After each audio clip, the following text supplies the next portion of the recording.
Salut tout le monde, bienvenue à cette toute nouvelle émission de QC StarCraft. Mon nom est 21 et je vous souhaite la bienvenue à cette deuxième manche qui oppose OGS Top à I Am Lozira. Donc malheureusement je ne suis plus avec The Engineer, il devait partir. Et malheureusement il y a eu un petit bug avec mon StarCraft 2 que j'ai pas trop compris et j'ai dû le réinstaller, ce qui prend énormément de temps étant donné toutes les patchs à downloader. Donc, je suis seul pour cette deuxième manche et c'est moi qui vais commenter tout le reste du 3 de 5. Donc, je vous rappelle que c'est la deuxième partie. C'est maintenant 1-0 pour Top. Si vous n'avez pas vu la première partie, allez la voir. Allez sur notre chaîne et cliquez dessus parce que ça vaut la peine. C'était une excellente partie et ça ne va pas vous spoiler le 3 de 5.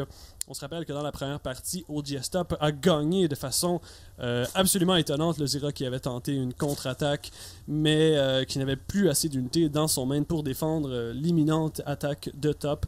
Et la race de Banshee, on s'en souvient, qui a fait tellement de dommages à Lozira que celui-ci a fini par perdre la partie. Tout de suite, en commençant, on va... Ouh là là là là là! Un 2 Rax push de la part de OGS Top. Ou une seule, d'habitude ça annonce un bunker rush avec 2 baraques. J'ai hâte de voir s'il va faire une deuxième. Et voilà la deuxième baraque qui tombe. Lozira qui en plus fait un fast expand. Donc c'est vraiment la stratégie qu'il ne faut pas faire contre un 2 baraques push. J'ai hâte de voir si Lozira va réussir à se défendre contre cette agression. Par contre, dans cette carte-ci, étant donné que l'expansion est vraiment ouverte, il n'y a aucun moyen pour Top de venir bloquer bloquer la rampe du naturel comme dans Shakura's Plateau. On voit beaucoup de joueurs Terran le faire contre les joueurs Zerg ces temps-ci. Mais non, OGS Top qui va pour un 2-Rax push vraiment à l'air comme ça. Donc j'ai hâte de voir si Lozira va réussir à se défendre. Une petite gorgée d'eau ici, pardonnez-moi. Donc on voit ici un Marine et un CV qui s'avancent vers la base du joueur Zerg. L'expansion qui est presque terminée. La spawning pool qui est à 3 secondes de se terminer. Un bunker devrait tomber et voilà, le bunker tombe qui n'est pas en portée de l'expansion. Mais tout de même, on voit ici du beau macro de la part des deux joueurs. Lozira qui... Non, ne perd aucun récolteur dans cette agression. D'autres SCV qui viennent se mêler à la bataille. 5 SCV pour Top. Donc c'est un immense investissement. Il va falloir que Top fasse du dommage avec cette attaque. On a déjà 2 unités de morte pour Lozira. Aucune pour Top pour l'instant. 2 autres Zerglings qui viennent tomber. Donc Lozira qui est vraiment dans une position très précaire en ce moment. L'expansion qui commence déjà à prendre du dommage. Va vraiment falloir plus de Zerglings pour pouvoir se défendre. Une Queen qui est en production, une Queen qui est tombée dans son main, mais toujours pas dans son naturel. Donc j'ai l'impression que Lozira laisse tomber complètement son expansion et va continuer à faire du jeu avec seulement une base. Ce qui est assez judicieux parce que Top perd vraiment beaucoup de temps de mining avec ses 5 SCV qu'il a amené. Oh, il a perdu un SCV au Brewling, 3 SCV qu'il a perdu sur ses Brewlings. Donc, un petit mismarker aussi de la part de Top qui perd 3 SCV. Ça aurait vraiment pu être évité. On voit ici Lozira qui a vraiment beaucoup de Zerglings, mais Top qui a amené quand même beaucoup de Marines ici. Ces 2 baraques qui sont toujours en constante production.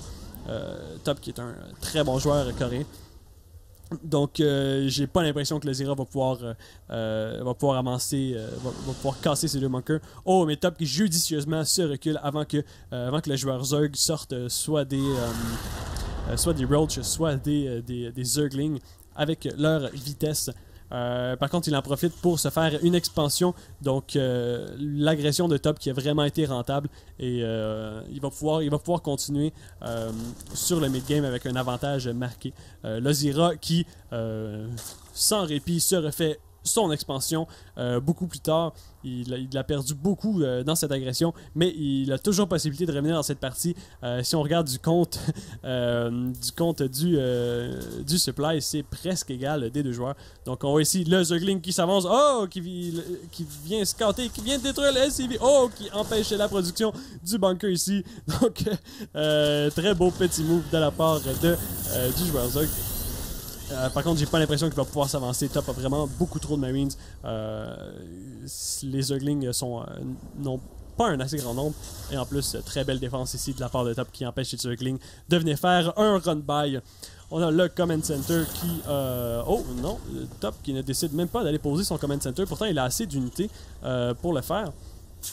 Je me demande un peu... Oh, il va faire un Orbital Command. Okay. C'est chose qui est très standard. Faire son Orbital avant de venir le poser. En tout cas, c'est très bon de faire ça. Le Zera qui tente de venir poker un petit peu à des fins de scout. Mais ça ne donne pas grand chose. Une double factory ici pour Top. J'ai hâte de voir qu'est-ce qu'il va vouloir faire avec ça. Soit énormément de siege tanks, soit énormément de aliens. Ça reste à voir. Souvent les joueurs vont faire une factory avec un tech lab pour prendre l'évolution du Blue Flame et un reactor sur l'autre factory pour vraiment pomper énormément de aliens. Et ensuite, le Tech Lab peut servir au Starport pour faire des Banshee, donc ce qui peut être une transition assez bonne pour le joueur Terran. Le Zera qui en profite pour se prendre une deuxième expansion, une troisième base. Oh, très beau jeu de la part de Zera ici qui vient mettre de la pression sur Orbital Command. Oh, un petit Zergling de tomber ici. Le Zera qui va devoir se reculer. Top a vraiment beaucoup trop de Marines. Ah, mais... Oh, par contre, non, il venait prendre 3 Marines hors de position ici, mais en vain. Encore, comme je le disais plus tôt, beaucoup trop de Marines pour que le Zera continue son agression. Par contre, il devrait vraiment se reculer ici. Oh, les Zerglings en haute position qui sont venus vraiment prendre énormément de dommages. Donc, le Zera qui a fait vraiment un mauvais move ici de perdre tous ses Zerglings. Il peut vraiment pas se permettre de perdre cette partie étant donné qu'il a déjà perdu une partie contre son adversaire dans ce 3 de 5.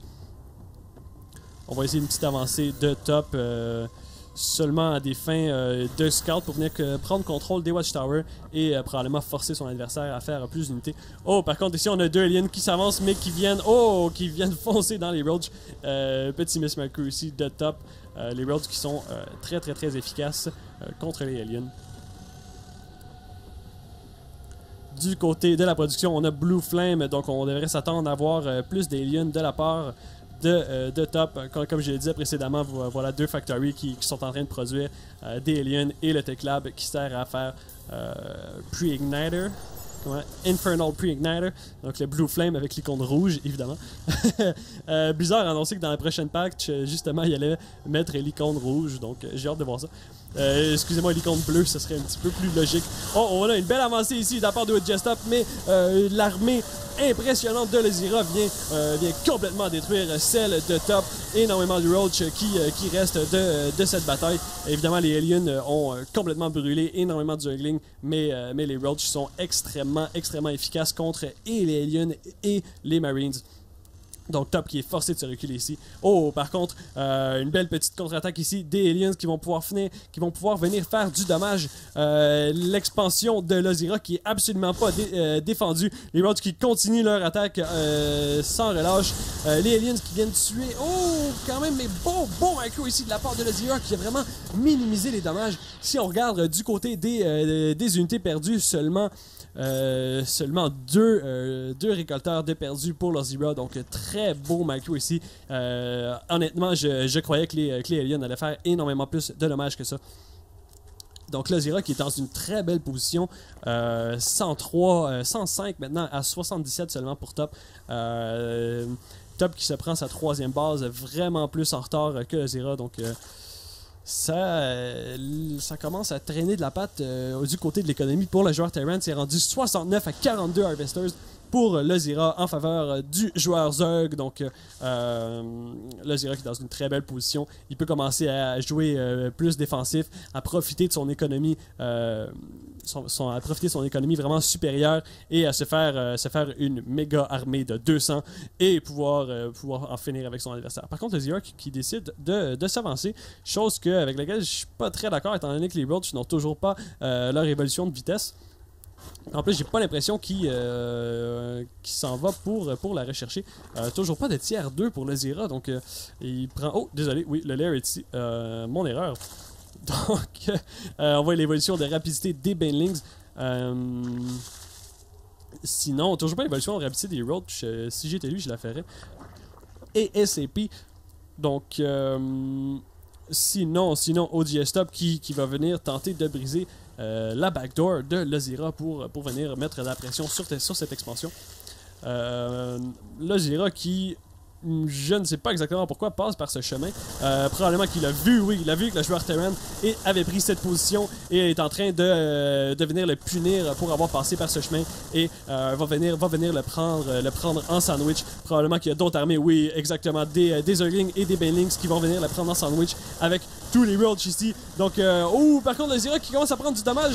Les Roach qui n'ont toujours pas l'évolution de vitesse prennent énormément de dommages des Siege Tanks. Par contre, les Zerglings qui viennent faire une contre-attaque avec les Banelings. Est-ce que les Banelings vont s'exploser sur les Marines? Et non, les Marines qui ne prennent presque pas de dommages. Oh, quand même, un Banelings qui s'explose dans la masse de Marines. OGS Top qui revient perdant de cette bataille. Très beau jeu de Zira qui n'arrête plus de me surprendre dans cette partie. Je vais prendre une autre gorgée d'eau parce que je commence à ne plus avoir de salive. Chose qui est faite. Donc, le Zira qui prend maintenant le contrôle des Watchtowers. De son côté, OGS Top qui tente désespérément d'avoir une meilleure économie, de se faire une plus grosse armée.